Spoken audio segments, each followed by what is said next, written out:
नहीं हैं और आपके अलावा कोई संत सच्चा ही नहीं है, कोई सत्कर्म के बारे में तो जानता ही नहीं है। अब आप बताइए कि सत्कर्म क्या होता है। और आप तो स्वयं ब्रह्मा जी के पुत्र हैं और ब्रह्मा जी ने तो आपकी उत्पत्ति सबसे पहले की है। आप तो हमेशा 5 वर्ष के ही रहते हैं और आपको तो मृत्यु कभी छू भी नहीं सकता, क्योंकि आप तो हमेशा मुख से कीर्तन करते रहते हैं। क्या कीर्तन करते हैं? हरि शरणम हरि शरणम हरि शरणम हरि शरणम हरि शरणम हरि शरणम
कौन कहते हैं भगवान आते नहीं। कौन कहते हैं भगवान आते नहीं। कौन कहते हैं भगवान आते नहीं। आज खुदा के जैसे बुलाते नहीं। माया खुदा की जैसे बुलाते नहीं। हरि शरणम हरि शरणम हरि शरणम हरि शरणम प्रभु शरणम प्रभु शरणम हरि शरणम हरि शरणम हरि शरणम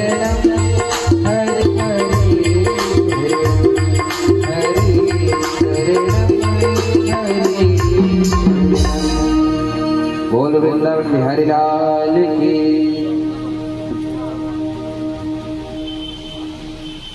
बोल भक्त वत्सल भगवान की जय हो। जय जय श्री राधे। इस प्रकार नारद जी शंकादियों से कहने लगे और नारद जी ने शंकादिकों को सारा वृत्तांत बताया और कहने लगे कि महाराज आप ही एक सच्चे संत हैं और आप ही इस सत्कर्म के बारे में बता सकते हैं। तभी शंकादिक ऋषि कहने लगे कि महाराज यदि ज्ञान वैराग्य को उठाना है, उनको ठीक करना है, तो एक ही उपाय है। बोले क्या उपाय? श्रीमद् भागवत महापुराण, यही सत्कर्म है। नारद जी कहने लगे कि जब मैंने वेद वेदांत गीता का पाठ सुनाया, जब उससे ठीक नहीं हुआ तो ये श्रीमद् भागवत से क्या होगा? शंकादिक कहने लगे कि नारद जी पहले कथा प्रारंभ तो होने दीजिए, तब आप देखना कि ज्ञान वैराग्य ठीक होते हैं या नहीं। तभी नारद जी कहने लगे कि ठीक है, श्रीमद् भागवत कथा में क्या करना होता है।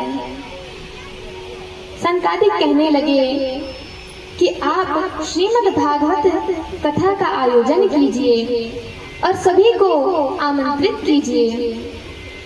तभी नारद जी ने बहुत ही सुंदर व्यास गद्दी बनाया और सभी को आमंत्रित किया और जितने भी देवी देवता, पेड़, नदी, पहाड़ सब मनुष्य के रूप धारण करके उस पंडाल में पहुंच गए और सनकादिक व्यास गद्दी पर बैठ गए और नारद जी श्रोता बन करके कथा श्रवण कर रहे हैं। तभी नारद जी कहने लगे कि महाराज, आप हमें यह बतलाइए कि ये जो श्रीमद् भागवत कथा है, इसकी सेवा कैसे करनी चाहिए, कब करना चाहिए। तभी सनकादिक कहने लगे, सदा सेव्यम श्रीमद् भागवती कथा, यस्याः श्रवण मात्रेण हरिश्चित्तं समाश्रयेत्। सनकादिक कहने लगे कि महाराज, श्रीमद् भागवत कथा की सेवा तो आप कभी भी कर सकते हैं, इसका कोई भी समय नहीं होता। आप जिस समय करना चाहे कर सकते हैं। श्रीमद् भागवत कराने के लिए कोई दिन तिथि नहीं होती और यह कथा हमेशा आप करा सकते हैं और श्रीमद् भागवत जी की खूब कथा करानी चाहिए, खूब सेवा करनी चाहिए। इस प्रकार कथा चल ही रही थी कि तभी एक आश्चर्य हुआ। क्या आश्चर्य हुआ कि वहां पर भक्ति महारानी अपने दोनों पुत्र को ज्ञान और वैराग्य को स्वस्थ लेकर के पंडाल में प्रकट हो गई। बोल भक्ति महारानी की, बोल श्रीमद् भागवत महापुराण। क्या कह रही है? दोनों जो उनके पुत्र थे वो भी स्वस्थ हो गए और ज्ञान वैराग्य और भक्ति महारानी नृत्य करने लगे। भक्ति महारानी स्वयं कीर्तन कर रही है, कह रही है, श्री कृष्ण गोविंद हरे मुरारे, हे नाथ नारायण वासुदेवा। कृष्ण गोविंद हरे मुरारे, देवा। श्री कृष्ण गोविंद हरे मुरारे, हे नाथ नारायण वासुदेवा। श्री कृष्ण गोविंद नारायण वासुदेवा, हे नाथ नारायण वासुदेवा। हे वासुदेवा, हे नाथ नारायण वासुदेवा। कृष्ण गोविंद देवा, कृष्ण गोविंद हरे नारायण वासुदेवा। जय हो, जय जय श्री राधे। इस प्रकार भक्ति महारानी अपने दोनों पुत्रों के साथ नृत्य कर रही है और कहने लगी कि महाराज, इस श्रीमद् भागवत कथा से मेरे दोनों पुत्र ज्ञान और वैराग्य पहले जैसे स्वस्थ हो गए। धन्य है ये श्रीमद् भागवत कथा जिससे मेरे दोनों पुत्र स्वस्थ हो गए।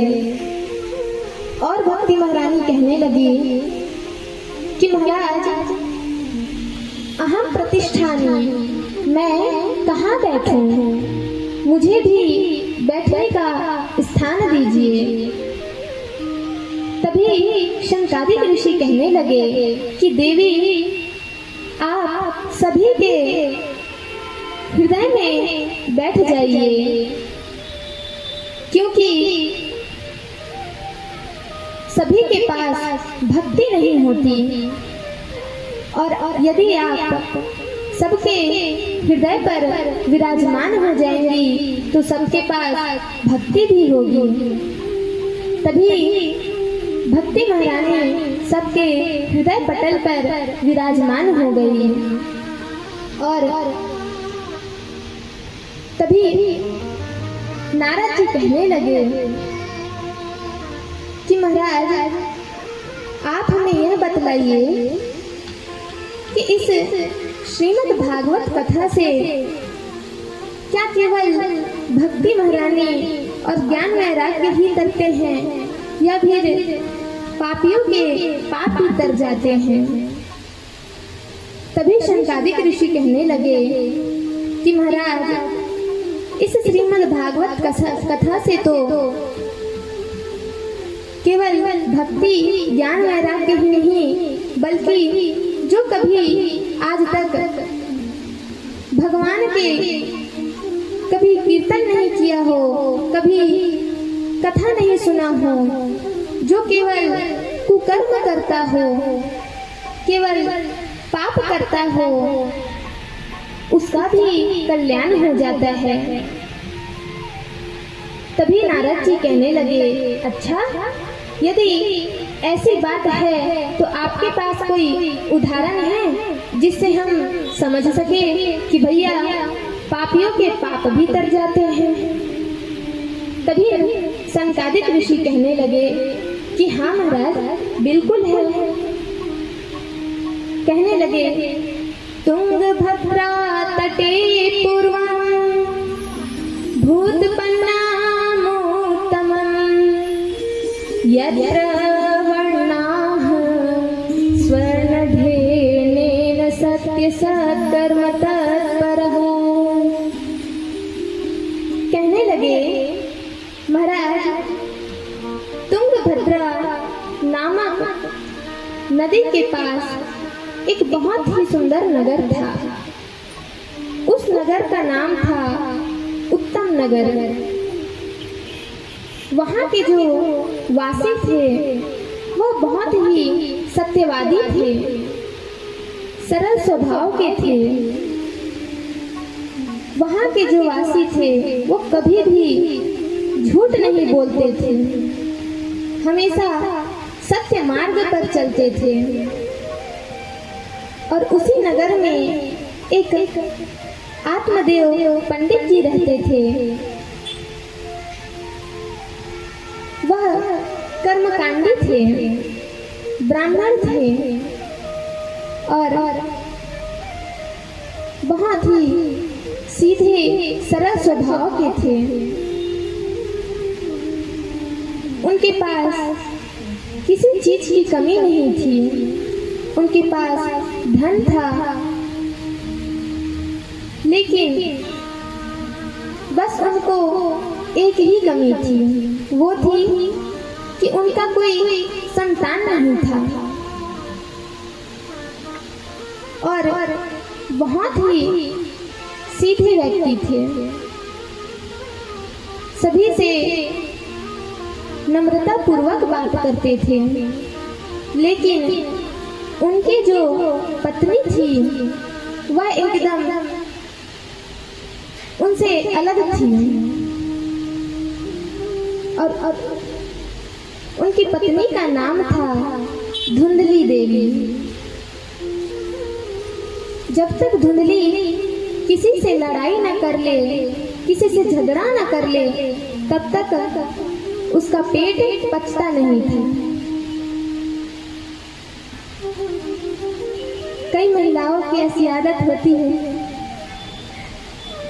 वैसे थी धुंधली देवी। अब एक दिन आत्मदेव जी बहुत दुखी हो गए और सोचने लगे कि मेरे पास तो किसी भी चीज की कमी नहीं है, लेकिन मेरा कोई संतान नहीं है और मेरे घर में जो तुलसी का बिरवा है वो सूख जाता है। एक गाय है, वो भी बांझ है, उनका भी कोई बछड़ा नहीं है। घर में आम का वृक्ष है, लेकिन फल देते ही नहीं है। और तो और मेरे पितृ मुझसे भोजन ग्रहण नहीं करते। क्या बात है? वह सोचने लगे कि ये जो हो रहा है ये मेरे पिछले जन्म का पाप है, जो इस जन्म में मुझे चुकाना पड़ रहा है। अब आत्मदेव जी बहुत दुखी हो गए और वन में जा करके वह रुदन करने लगे, रोने लगे। इतने रो रहे हैं, बहुत दुखी हो गए। तभी एक संत वन के रास्ते से कहीं जा रहे थे। आत्मदेव जी ने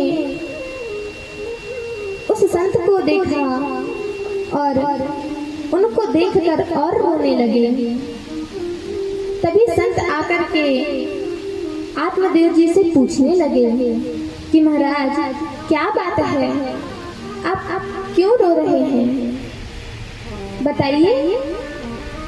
तभी आत्मदेव जी रोते रोते कहने लगे कि महाराज मेरा कोई संतान नहीं है, मेरे पितृ मुझसे भोजन ग्रहण नहीं करते, मेरे घर एक गौ माता है, उसका भी कोई बछड़ा नहीं है, मेरे यहाँ तुलसी है लेकिन वो भी सूख जाती है, मेरे ही पिछले जन्म के पापों के कारण मुझे ये दिन देखना पड़ रहा है। सब मुझे पर हंसते हैं कि तेरा तो कोई संतान नहीं है, क्या करूं मैं। इस प्रकार से रोने लगे। तभी संत ने कहा कि देखो महाराज, संत ज्ञानी थे तो संत कहने लगे कि यदि तुम्हारा कोई संतान नहीं है, पुत्र नहीं है, तो इसमें क्यों रोते हो। यदि भगवान ने तुम्हें संतान का सुख नहीं दिया है तो ये तो भगवान की मर्जी है, कोई कारण होगा इसीलिए भगवान ने तुम्हें नहीं दिया। इसको भगवान की मर्जी समझकर खुश रहो, क्यों रोते हो। और यदि पुत्र हो भी गया तो क्या पता कि वो बड़ा होकर कैसे निकलेगा। आजकल तो कई बालक मदिरा पान करके अपने ही माता पिता को पीटते हैं, मारते हैं, और तुम एक पुत्र के लिए रोते हो। और यदि तुम्हें पुत्र की इतनी ही चाह है तो एक छोटा सा ठाकुर जी ले आओ और अपना पुत्र समझ लो। यदि तुम्हारा पुत्र हो भी गया तो वो साथ दे ना दे, लेकिन यदि ठाकुर जी को तुम अपना पुत्र मानकर उनकी सेवा करोगे तो वो हमेशा तुम्हारा साथ ही देगा। इंसान का भरोसा नहीं, लेकिन भगवान के ऊपर भरोसा रखो। लेकिन आत्मदेव जी कहने लगे कि आप मुझे समझाइए मत, मुझे नहीं समझना है, आप मुझे पुत्र की प्राप्ति ही करवाइए। तभी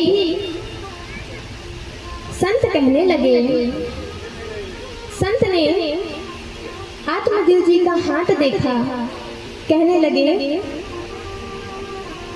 कि देखो आत्मदेव, तुम्हारे इस जन्म में तो क्या, अगले 7 जन्म में तुम्हें संतान का सुख नहीं है, तुम्हारा कोई संतान हो ही नहीं सकता।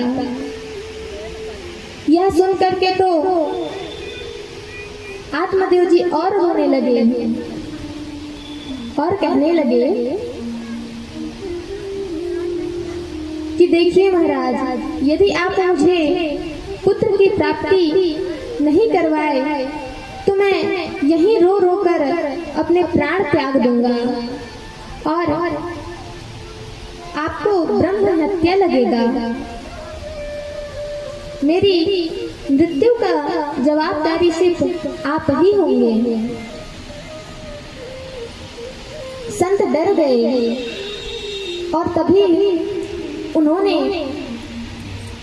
एक फल निकालकर आत्मदेव जी को दिया और कहने लगे कि आत्मदेव जाओ, इसको तुम अपनी पत्नी को खिला देना। यह फल खा करके तुम्हारी पत्नी गर्भवती हो जाएगी और तुम्हें संतान की प्राप्ति हो जाएगी। तभी आत्मदेव जी संत को प्रणाम करके वहां से चले गए। अब जो संत थे वो तो वहां से चले गए और आत्मदेव जी घर आए। अब घर में आकर के वह बाहर चिल्लाने लगे कि धुंधली, अरे ओ धुंधली, सुनती हो? देखो तो मैं तुम्हारे लिए क्या लाया हूँ। धुंधली बड़ी खुश होने लगी, सोच रही है कि अरे मैंने कल पतिदेव से कहा था कि मेरे लिए 9 लखा हार लेकर के आइएगा, कहीं वो तो नहीं लेकर आए हैं। इस प्रकार प्रसन्न होकर वह दौड़ती हुई दरवाजे के पास गई और जैसे ही दरवाजा खोला तो आत्मदेव जी यूं फल को ऐसे लेकर के खड़े थे। तभी धुंधली कहने लगी कि क्या मैंने कभी फल नहीं देखा है? आप मुझे फल दिखा रहे हो। मैंने सोचा आप तो कहीं मेरे लिए 9 लखा हार लेकर आए होगे, लेकिन आप तो ये फल लेकर आए हो। तभी आत्मदेव जी कहने लगे कि अरे धुंधली, ये कोई ऐसा वैसा फल नहीं है। यदि तुम इस फल को खा लोगी तो तुम गर्भवती हो जाओगी। थोड़ी देर के लिए तो धुंधली भी प्रसन्न हुई। इस प्रकार कह करके आत्मदेव जी तो कुछ दिनों के लिए तीर्थ यात्रा पर चले गए। अब धुंधली उस फल को लेकर के सोच रही है कि खाऊं या ना खाऊं। यदि मैंने इस फल को खा लिया और मैं गर्भवती हो गई तो मेरा मोटा पेट हो जाएगा, मैं अच्छे से चल नहीं पाऊंगी और यदि भूकंप आ गया तो मैं दौड़ नहीं पाऊंगी और गर्भवती हो गई तो कुछ अच्छे से खा पी नहीं पाऊंगी। क्या करूं मैं? उसी समय धुंधली की बहन आई और वो तो धुंधली से भी 4 कदम आगे थी। धुंधली ने अपनी बहन को सारा बात बताया। तभी धुंधली की बहन कहने लगी कि अरे बहन, क्यों चिंता करती है? मैं हूं ना तेरी बहन। तू एक काम कर, मेरे पास बहुत सारे बालक हैं और मैं अभी गर्भवती भी हूँ। तो तू एक काम कर, तू मेरे पति को कुछ धन दे देना और मेरा बालक तू रख लेना। इससे तुझे बालक भी मिल जाएगा और किसी को कुछ पता भी नहीं चलेगा। धुंधली मान गई। अब धुंधली फिर सोचने लगी कि इस फल का क्या करूं। यदि पतिदेव को पता चला कि फल तो मैंने खाया ही नहीं, तो वो तो बहुत क्रोधित होंगे। धुंधली की बहन कहने लगी कि तू एक काम कर, इस फल को तू अपनी गाय को खिला दे। इससे फल का भी पता चल जाएगा कि सच्चा है या झूठा। तभी उस फल को गाय को खिला दिया और कुछ दिन पश्चात धुंधली की बहन को एक बालक हुआ।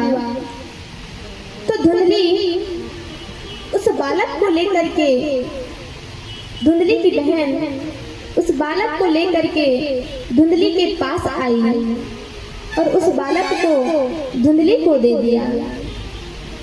अब धुंधली ने कुछ धन अपनी बहन को दे दिया। तभी जो धुंधली थी अब उस बालक को अपने पास रख लिया और कुछ दिन बाद, 3 मास के बाद, उस गाय को भी एक बछड़ा हुआ। अब जैसे ही आत्मदेव जी को पता चला कि मेरे यहाँ तो पुत्र का जन्म हुआ है, बहुत ही प्रसन्न हो गए और खूब सबको मिठाइयाँ बांट रहे हैं, खूब धन दे रहे हैं।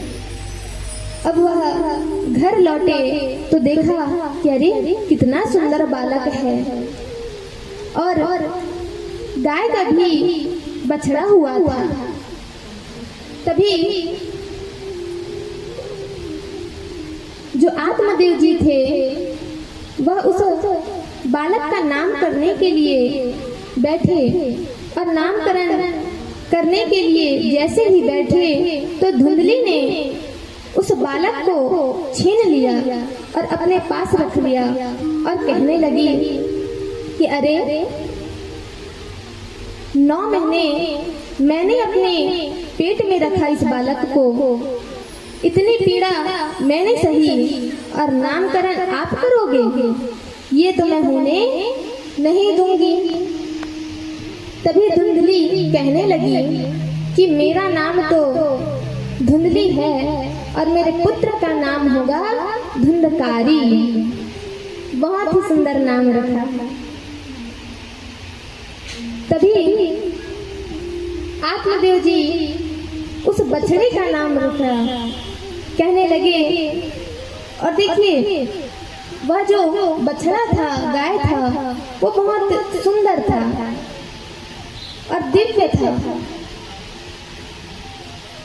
और उनकी एक विशेषता थी कि जो गाय का बालक हुआ उसका जो शरीर था वह मनुष्य जैसा था और जो कर्ण थे, जो कान थे, वह गाय जैसे थे। इसीलिए आत्मदेव जी ने उनका नाम रखा गौकर्ण। अब दोनों बालक धीरे धीरे बड़े होने लगे। अब गौकर्ण जी तो विद्या अध्ययन करने के लिए बाहर चले गए और इधर धुंधकारी बहुत ही दुष्ट निकला, बहुत ही परेशान करने लगा। सभी नगर के वासियों को बहुत ही परेशान करने लगा। सभी बच्चों को मारता, उससे लड़ाई झगड़ा करता और तो और मांस मदिरा का पान करने लगा, जुआ खेलने लगा। इतना दुष्ट हो गया। और वहीं जो गोकर्ण जी थे वो तो बहुत ही बड़े पंडित बने, विद्वान पंडित बने।